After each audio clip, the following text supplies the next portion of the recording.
This is a weekly wrap-up presented by The Conversation Project. I'm Jay Cleveland Payne, and this is simply the wrap-up of news stories we posted all week on our Conversation Project feeds on Facebook and Twitter, and talked about at least most of them throughout the week in the things you might have heard, videocasts and podcasts every single weekday morning.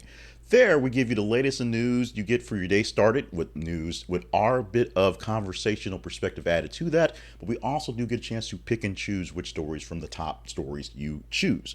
For this podcast, we go straight to the stats and just give you the peer engagement score numbers to present the top data-driven stories, 10 of them of the week. We also give you a little perspective on how things worked out with the also-rans. Those are stories that weren't quite top 10, obviously. They're rated 11 through 15, and some love to the story you gave the least amount of love to, what we dubbed the almost relevant story of the week. And this week, that story comes in at number 249 different distinct posts this week, and this is the one story that you cared least about, but we'll give you something about it. It's almost relevant because it's usually something that's kind of interesting, but for some reason just does not get much love. Now, we'll also explain how the feeds work and how your engagements runs throughout, and basically tell us what to do for this and gives us the top 10 headlines. We'll do that in the break part where we do the salesy stuff. But we'll also explain to you how this podcast sets up our other weekend offering called the Story of the Week, and how that all works going well. But right now, I want to remind you that our main website is theconversationproject.com. Go there to find out all you need to know about what we do behind the scenes and how you can also step in to help us keep things going here. And you can email the show at theconversationinbox@gmail.com for any sort of rebuttals or conversations that you may want to have. Now, let's get into the countdown, going from 10 to 1 of the stories your engagement made, the top stories for this week ending July the 8th, 2023. Story number 10, or the first story going 10 to 1, reads with a headline that goes like this. Macron postpones state visit to Germany amid France riots.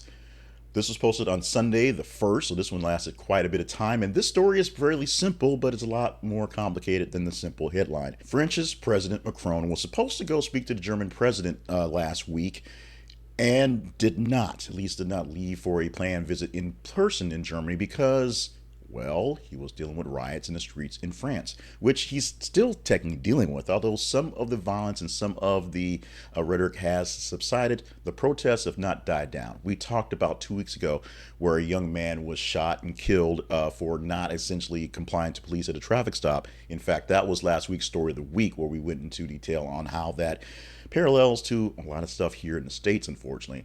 And because Macron is a fairly good president, or at least a good enough leader to understand, what needs to be done, he did not leave for this trip, for this visit to deal with the things in France. Now, how well he's dealing with them, that's another story. That can be debated as, good to fair to not so great. But he did stay in country to deal with the uprisings and deal with the need for peace in the streets as what turns into a issue where police violence against Black people, or people specifically in France from people of Northern African descent, is an issue. How well does this work out?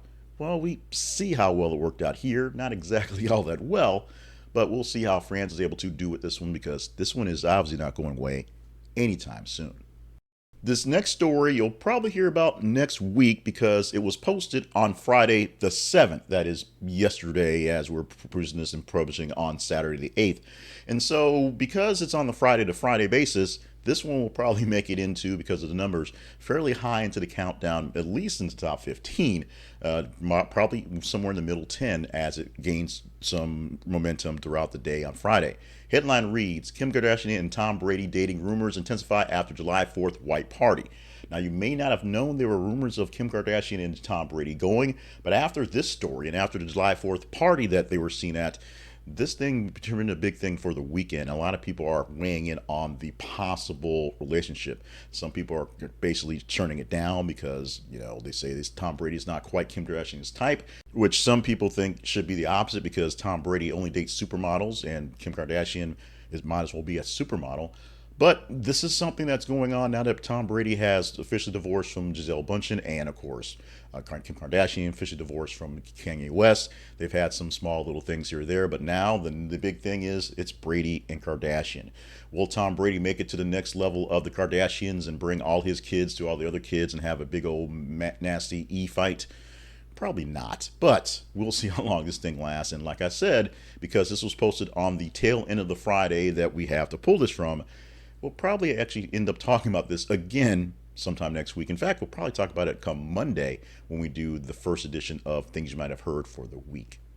We lightened up on the postings for shootings because we got kind of heavy on them going out of the weekend, long weekend for the 4th of July, with a lot of issues going on at big gatherings. But this one did come in late on Tuesday, and this one did make it in all the way through to today for the countdown. The headline is 3 dead, 8 injured in shooting in Como Fest in Fort Worth. And as it says, 3 people were killed and 8 others injured in a shooting at Fort Worth's Como Fest in their neighborhood on Monday. So this story stretched from part of the holiday weekend. First officers arrived, said it was difficult to navigate quickly into the crime scene because of the traffic and fireworks being shot off. We don't know if this was done as a domestic related abuse or if it was gang related, how the thing popped off, but essentially a gathering of people in the neighborhood were interrupted by the shooting. It turned into a bit of a mess, if you will, along with the other bits of messes we've had all weekend long for the holiday weekend. It seems like mass shootings and big events like this just happen on the weekends, and giving an extra day to the weekend, an extra reason for people to gather, made it harder for people to get away from this. This was essentially the whole big sort of story for the week of these type of things. This is the only shooting that actually made it into this top 10 countdown, so we're very happy about that. But we still have a lot of sad and pining for the reasons why these things happen. We heard a lot of things in the news this week from the mayor in Philadelphia after the shooting there about this being a nationwide problem and guns just being a weird thing. In fact, that most of the guns they collect from people there come from out of state. Now, this is not about their story in particular, but this is sort of the whole overarching story on these things. As of the moment right now, Fort Worth Mayor Maddie Parker did not have an actual conclusion to this story. So I don't have an update to this story per se, other than say that there will be many more of these stories to come, because they just seem to be many more of these stories to come. At number 7, this story posted on the Friday past, the 30th of June. And so this one lasted quite a bit of time. And we didn't actually talk about this one inside of our daily show for Things You Might Have Heard. This is one that had a lot of rumblings going on. We had a lot of Supreme Court things and outliers from that we ended up talking about. So this one did not make the big news, but it's big enough news to be number 7 per your prior engagement. Headline reads, California Black Reparations Task Force concludes historic 2-year work. So, as it says, 100 recommendations coming out on Thursday of last week, so this is a bit old of a story, on how to handle reparations for California. Lisa Holder, a civil rights attorney, challenged anyone who says they are colorblind to read the Book of Truth and see that reparations are actually something that should be done. Now, this, of course, is a very, very, very, very controversial subject along the lines, because it comes down to who gets the reparations, why it's taken so long to give reparations to people who have been wronged so long ago, and why should people now pay for things done then to people who didn't exist at the time. So there are all those complaints, all those arguments, all those backs and forths. But what we have now, at least for California, 1,100 pages in a report that recommends formally apologizing and paying descendants of enslaved people for suffering under racial actions. Will it come to pass? We don't know. We shall have to see. Our story coming in at number 6 may not be the biggest story of the week, but for Facebook, it actually was. The most response on Facebook came to this one at 6. The headline reads, Beyonce Renaissance World Tour Pittsburgh show canceled. The biggest issue with this is the questions around what actually happened. Now, it was going to happen at the Acrisure Stadium. I think I'm saying that properly. Totally canceled. It was supposedly just postponed, canceled due to what's said as schedule and production logistics issues. Refunds are essentially sent back automatically from anybody. So they still have a show on the books for Ed Sheeran happening in July and in August. Beyonce is still performing in New Jersey, East Rutherford to be exact, on July 29th, and DC on August the 5th. So still in the area, still more or less performing, just not in Philly. Fans are trying to figure out what's happening. They're asking Live Nation and Acrisure Stadium what's happening. No real answers. The mayor of Pittsburgh actually released a statement and said that she was in conversation with the promoter for the show, try to get an answer to this. Obviously, Beyonce coming to your town is a big deal. Beyonce saying she's not coming to your town isn't a bigger deal. So if there's an update to this, we'll probably post it there as quickly as possible. This one was a later story from Thursday, so this is a new announcement, if you will. We'll try to figure out the mystery of why Beyonce's not in Philly for this summer. This peculiar story gets even more peculiar because we posted the link from one of the British tabloids, so it spells the words Neighbours with a U, so there's that. But the headline reads for number 5, Neighbors say Rudy Farias had been living at home during 8 years. Family claimed he was missing. We pulled this from Yahoo News. They aggregated it from the Daily Mail, I believe, on Wednesdays when we posted this one. And the story actually progressed more and more throughout the end of the week. Here is basically where we are with this one. Rudy Farias is 25 years old now. He was reported missing when he was 18. The problem is he was missing for about a day, returned home, and this has all been a big old lie ever since. What we are hearing and what we don't have in this story is essentially he's been living there with his mom all this time. She reported him missing, one day back when he was 18, and then for all practical purposes, he's been more or less a homebound slave to his mother all this time. The stories that we have received from the issue when he was found unresponsive at the church, and the stories that he's given are pretty gruesome and pretty disgusting. We're going to not go deep into them here so we don't get any sort of strikes for being adult content. But you can go look this one up at the link and see the updates from there. And you can also go look up the story going forward. A very, very odd story where there have been signs, there have been billboards, there have been all sorts of things looking for this man for the past 8 years, for him to show up just out of the blue to find out that it's all been a big lie. We shall see how this plays out definitely in the next upcoming weeks or so. This story was a big one because it means a lot to us actually in the realm of politics and just pop culture as well, but just in the way we do things. And it ties into Donald Trump. Gave us something to talk about Trump that wasn't him specifically, but sort of was. Headline for story number 4. Trump valet Walt Nauta pleads not guilty in classified documents case. Walt Nauta is the quote-unquote body man, the man who goes around with Donald Trump and takes care of stuff for him and is doing it for quite some time. What he's charged with is 38 counts for essentially being in the issue for the mishandling of classified documents. He actually had to hire a lawyer in Florida, which he didn't do the first time he went down there with Donald Trump, so he could not plead then. Walt Nauta went there by himself. Trump was nowhere nearby. His Trump lawyers weren't so much there, but Trump is paying his legal fees, so there's all that stuff. So what exactly did Mr. Nauta do?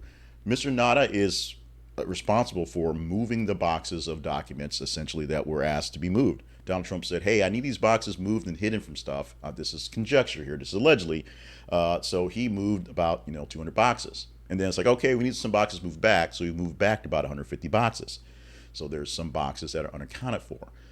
They are, of course, on trial more or less together, but they have separate attorneys, separate things going on. Trump's paying for all of it. We'll see how this thing plays out going forward and what happens. Now, the big sort of mystery on this is if they get close enough to the election cycle, deeper into the cycle for elections, they're going to pause on this story. And then if Donald Trump actually wins the election, he can kill this lawsuit because he's the president and he is immune to these things more or less. Whether Nauta still gets in charge, who knows? We do care, but who actually knows? We shall find out more about this one, obviously, as this will be eyeballs on this one for quite some time, basically to see if they can actually pull it off before the election, or if the election happens and Trump doesn't pull it off, what happens to him then?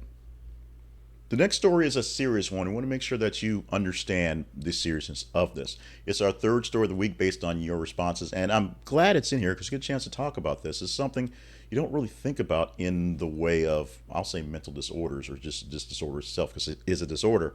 The headline for this is Bowen Yang stepping away from podcast for bad bouts of depersonalization. Now, let me start off with the definition of depersonalization or derealization, which is sort of a contributing term. They're both disorders which involve a persistent, recurring feeling of being detached from one's body or mental processes.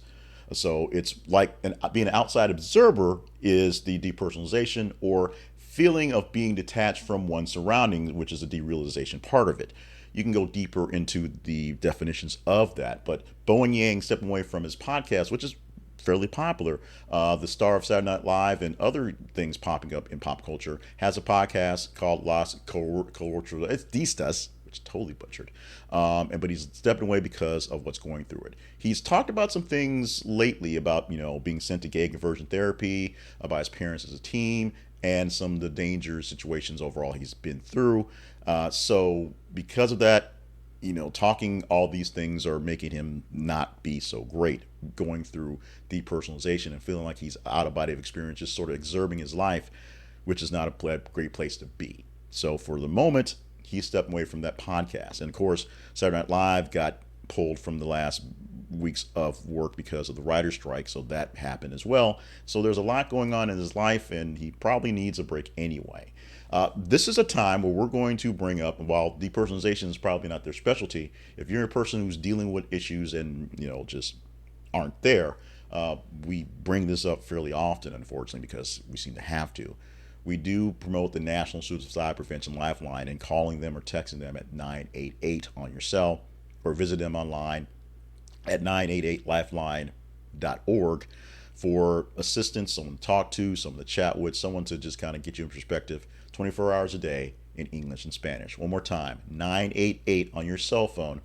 Text them or call them, and you can get a hold of someone 24/7 in English or Spanish. The old line still actually exists and still out there, so you have that someplace, use that. If you have a local service, a local agency you can reach out to, do that as well if you're feeling issues that are a bit above yourself. Depersonalization may not be one they usually deal with, but it's all comes down to trying to figure out why you are feeling so bad and trying to get you to a place where you can get back to some semblance of normal, if that even exists, or better if that even exists. So there's always someone to talk to. If you're feeling out of place, you can try the National Suicide Prevention Lifeline if that is a way for you to work that out. History was made in more ways than one in Chicago last weekend, as one, a lot of rain came down and causing flooding in the streets, and two, the first NASCAR street race out there in Chicago was supposed to happen, and it did happen. It just was just shortened because of all the actual water and the rain going through. Officials decided to cancel the Xfinity Series race in Chicago due to rain and declared Cole Custer the winner in that one as it went through. Of course, the Cubs had a game that afternoon that was delayed. They finally played it out a couple days later. Big time sports happening that did not get big time sports happening because of big heavy rains in the past weekend. With all the crazy things going on last weekend, and there were rain events and storm events throughout many parts of the nation. This is one of the ones that had the biggest impact because a lot of eyeballs were on NASCAR and a lot of eyeballs were on Chicago for this street race. This very unique event for folks, which people who did attend and saw what they could see said it was a great experience, as NASCAR is never in Illinois. NASCAR is always usually in the southern places or in the tracks that are always established, and street races don't happen all the time because they're hard to assemble. In fact, many people weren't so happy about shutting down downtown for a street race and then flooding getting away as well. As we said, it happened, it's done. We'll see what happens next year if they can bring more NASCAR to more places out there that real people can see it, as opposed to just sort of the pockets where it always lives. The number one story is gruesome. It just is. That's your warning. So we're going to do that, but we're going to give you the stat line first and show you why it is the top story. Because the Twitter numbers basically rule the show here, this was the top rated by leaps and bounds on Twitter, top engagement on Twitter by far. It was posted on Friday, the 30th of June, so it lasted quite a bit of time at this spot.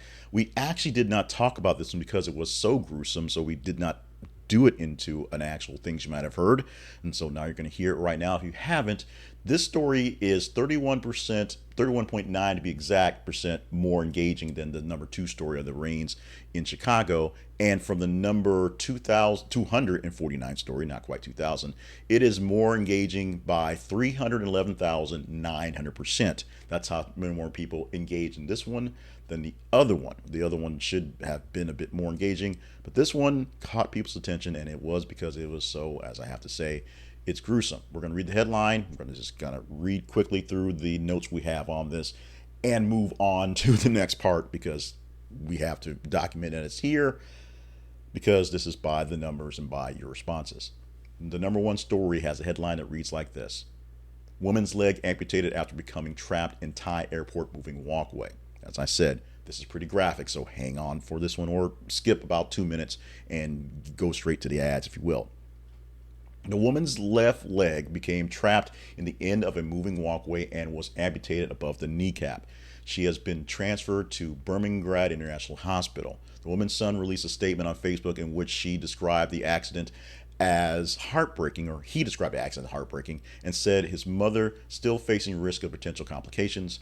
The airport director said that the state-owned company that operates the airports across the country would take care of all medical expenses and provide compensation. All moving walkways have been suspended while the cause of the incident was investigated.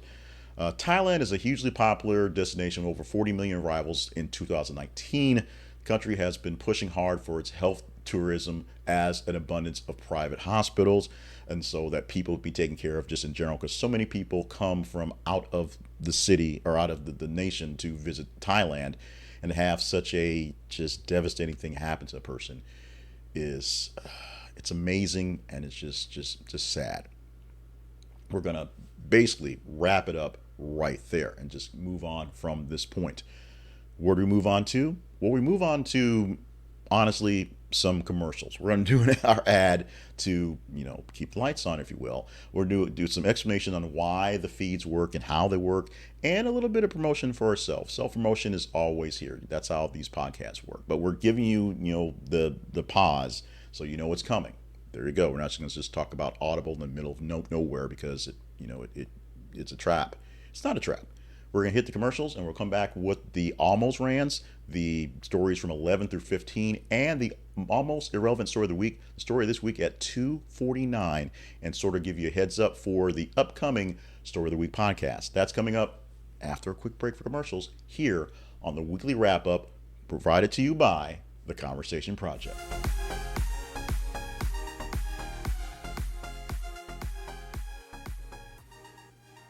This weekend, we are happy to provide for you a brand new sponsor for the Conversation Project's offerings. And we're glad to have them here because now could be the time for you to make that change. And making that change, we're talking about your change in your careers, which can change your life and change your trajectory for everything. And you need to do it properly. You need to do it well, maybe with a little coaching, and definitely with a brand new, clean, crisp, and very easy to understand resume to promote yourself to your new employers, or maybe promote yourself to your old employers so they know exactly what you're doing and can help you stay at your same place. Sometimes a good resume and the threat of leaving is a great way to get new things from your old bosses. And we're talking about a new company to us called Resume Solution. Resume Solution is one of the fastest growing and professional resume writing services.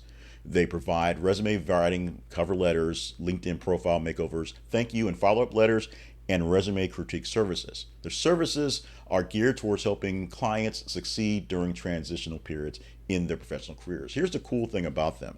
They are guaranteeing that with some work with them, they can get you some results. They can get you interviews. They can get you a leg up in going things, and they have clients that have gotten jobs with some of the best and brightest and biggest companies out there. They're saying they have over 15,000 plus satisfied customers and secured about 99% of them with interviews from what's going there, from 80 plus industry specialties. So if that is not good enough, they will give you a free resume review just for going to and seeing them. No paying them anything up front. So check out our new sponsor, new to us sponsor, and maybe check out what may be your new career by going to Resume Solution. Our website link, our affiliate link is thisistaconversationproject.com/resume solution, just like it says. This is theconversationproject.com/resume solution. It's that simple. Maybe it's time for you to make a change and you can use some help for that change. Help is readily available by checking out the folks at Resume Solution.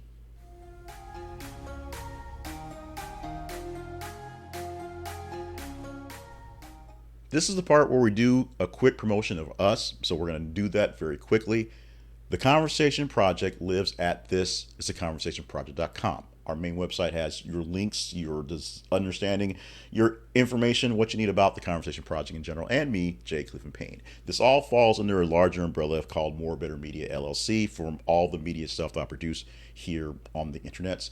But the Conversation Project is slated directly for conversational news stories, reaching out to people across the world and seeing what news stories are actually engaging to people. That's sort of why the project exists. So we allow you to help us. We kind of let you do a bunch of the work by having feeds on Facebook and Twitter. Facebook.com/this is a conversation project and Twitter.com/th_conversation. We've actually joined the new threads, but so far there's no web interface, there's no way to track stats. So until that becomes something like that, we can't use that there. But we're going to figure that out pretty soon, and because it may be the Twitter killer, we shall see. In the meantime, you go to those websites as you check your feeds, if you're still checking feeds on Twitter and Facebook, and see what we're doing at the time. Every 50 minutes we post, every 50 minutes or so, sometimes we get off track, we post a news headline for you to engage in. And if you like it, love it, or hate it, engage in it. So just simply like, love, hate, share, read, comment, do what you can do. The more engagement the story gets, the better chance we have of talking about it on the weekday show, which is things you might have heard. And of course, here, if the numbers say it is good enough for the weekly wrap up. Now, along with that, we have the sponsors page. More than just Resume Solution, we have a link to many of our sponsors who help us keep things going on. These are all affiliate links. No one is paying up front. I'm telling you that up front. So you have to buy from them for us to get a piece back. It costs you nothing extra. We are just bringing you in the door as a concierge service to them, if you will. And we also have the partnerships link, where we have links to various ways you can partner up with us directly to help us keep things going. If you believe we're doing great work, we hope that you are available to, help us out by, helping us out there. The biggest thing you do to help us out is just make sure you're going to the feeds. That's the biggest thing to do. It costs you very little. You're already on Facebook and Twitter. So check out the feed and see what we have going on. Share the feeds and share the links to all of our various spaces with your friends, families, and other folks who may be interested in these types of news stories. So because we do what we can to give you stories that aren't necessarily, the main headline stuff, although most of them are available in there. But there are some stories that may be missed because of the big headline stuff and perspective that you may not get from Anderson Cooper. And I'm not sure why I always say Anderson Cooper, but it's probably because I'm a fan of his. But he can't do the story of the Thailand lady getting her leg amputated because there's a war in Ukraine. It's one of those things. So check us out at thisistheconversationproject.com. You can find all you need to know about us. And of course, you can email me at theconversationinbox@gmail.com. We'll say those things again at the end of the podcast. It's just what it is. But this is the part where we get to sort of promote us. And so we take a little time to promote us. And thank you profusely, just over and over again, for being with us for this journey. This is a project that's kind of had a couple lives. The current life going very well, but we can use your help. Make sure you're sharing us with the folks out there in the world. And if you want to help us share with more folks, stop by our partnerships page.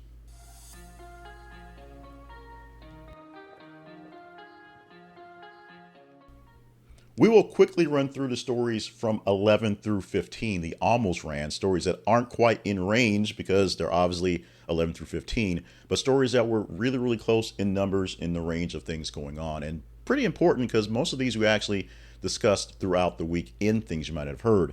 The number 11 story was a big one that I thought was going to make it, but just slightly got bumped out. The headline is Britney Spears slapped in face by NBA star Victor Wembanyama's security. So this is the original story we posted from TMZ. This has gotten updated a few times from Thursday, happening on, I guess, Wednesday. But the short story is Britney Spears wanted to get a selfie with Wembanyama at a club someplace, tried to tap him on the shoulder, essentially ended up smacking herself in the face in the melee, and then it was what it was. That's basically all it was. At number 12, Ocean's Gate suspends all exploration commercial operations in aftermath of Titan sub implosion. Now, you should have heard a pause in between exploration and commercial operations because there's a comma there. I may have read it too fast, but you get what you get. Last weekends, or 2 weekends ago, I guess, the big story where we watched the Ocean's Gate Titan sub do its due, or not do its due, in fact, being mesmerized by that story. Because of all the backlash from what was going on there, Ocean's Gate, the company, has decided to suspend any workings right now for the subs that they have, which is probably a good thing. At number 13, not quite in range, but close enough, Meta launches Instagram Threads in a direct challenge to Twitter. Now, this was a weird one because Meta had been saying they're going to launch it on Thursday of this week, and they did launch it around the world on Thursday. Somehow it leaked a little early on Wednesday, and so we had to change our story from Meta will launch on Thursday to Meta launches now. We have joined the Meta revolution of the Instagram offshoot that is Threads, so you can find us on Threads at This Is the Conversation. So find us there, because once we figure out how to get in a web interface and how to use this for stats, we're going to join Threads, and we're going to use Threads more often. But if you're not there, 70 million people have joined in about 2 days, so I don't know where you are, but you need to get there. At number 14, dozens of sources claim Jonathan Majors has history of violence. We went deep into this one because Jonathan Majors is having a moment, if you will, right now, where he was going to be the next big thing before he got wrapped up in a very, very bad domestic dispute claim, into which he's actually countersuing the woman who sues him, saying that she actually was the aggressor. But many people in his past are saying, no, Jonathan Majors is not exactly the dude you thought he was. So we're going to see that play out. Number 15, we didn't know how this was going to play out, but Joey Chestnut shakes off rain delay and defends Nathan's National 4th of July hot dog contest. What was the problem? Well, there was lots of rain over the 4th of July, and there was a 2-hour delay for the men's competition. The women's competition, pretty much as planned. The winner of that was defending champion Mika Sudo. She knocked down 39 and a half hot dogs in the 10 minutes allotted. Joey Chestnut did not go for the record, did not go for 99, only downing 62 hot dogs and buns in 10 minutes. But as he said in his post-game interview, he was just happy he got a chance to eat some hot dogs on 4th of July, because it didn't look like it was going to happen on that day. Big prize money for this thing. So if you can gut these things out in big competitions, it's not just going for, free steaks at steakhouses with amazingly weird sort of menu choices. There's big money in this thing. So if you want to go against Chestnut, he's like the 16-time champion. So sooner or later he's got to retire or something. You may want to start this route. Let's get into the story at the very, very bottom this week. The 249th story for this week. As we said, this story was 311,900% less engaging than the number one story. The headline reads, "The first flying car was just approved by FAA. How come no one cares about the flying car? I don't understand this." But check out the link. It's in the descriptions. It's in wherever you found this podcast. There's the link for all the stories we talked about, because you should be caring about the flying car, unless we've just all of a sudden given up on flying cars because AI is here and the next thing you know we'll be teleporting or something like that. But flying cars were promised in the 70s. They ain't here yet. Well, FAA says there's one here. We'll see exactly how much flying the car is. Just like hovercrafts were invented, but they're actually just, sideways skateboards. So there's that. And there's this. We're done. It's over. We've gotten you through the top 10 stories of the week. We told you what stories were not quite there as 11 through 15. We just wrapped up with a story that no one seemed to care about, which we all should care so much about. The first flying car story at 249 for this week. We thank you so much for being a part of our program. It does not happen literally without you, because the stories we choose are the stories you chose as most engaging. We do that for every single weekday for things you might have heard, and especially here for the weekly wrap up. Oh, your teaser for the story of the week. This week, we went through the stories, and what we do for that is we reorganize the top 10 stories just out of order and then knock them off sort of in a bracket style, a battle for the brackets. And the story we're expounding on for this weekend is the headline for number 3, Bowen Yang stepping away from podcasts for bad bouts of depersonalization. And we're doing that, well, number one, because that's the story that outlasted the other ones, but because right now there is an epidemic of people who are dealing with a lot of really sad things, depression and other things that were extremely bad situations for some people and things that got really worse for others during the lockdowns and pandemic time. And now that we're more or less out of it, because, well, the pandemic, the virus is not going away, we're not getting better. In fact, we may be getting even worse because of some things from the pandemic and the lockdown times. So we're going to talk a bit about essentially depression, depersonalization, the feeling of loneliness and sadness that a lot of us still have, and how essentially we can do better at it. I'm going to do some of my life coaching and personal development stuff in this week's Story of the Week. So if you're ready for it, get ready for it. It comes down the feeds about an hour or so after this one gets released because we got to do editing. So you'll see that one in your feeds on a separate feed, if you will. So look for that one as well. Find links to all of these things at our website. This is theconversationproject.com. Links to where we are in podcasting, where we are in video casting, where we are in newsletters, and just where we are. Email the show at theconversationinbox@gmail.com and just be here for us next week. We want you to be here next week, so make sure you stay hydrated, stay limber, and untasked for all the grand things you're here for. It's best to do the best to make sure you're on your top game than to, not. So keep your health in mind and keep your friends in mind and keep what's going on going forward. What will be the top 10 stories for next week? What stories are you engaged in the most to tell us are the stories that people really care about? We can only wait and see. So follow us in the feeds on Facebook and Twitter and make sure you're sharing this so that there's more engagement around the world. I'm Jay Cleveland Payne. Thank you so much. This has been the weekly wrap up from the Conversation Project. We'll do it again in 7 days.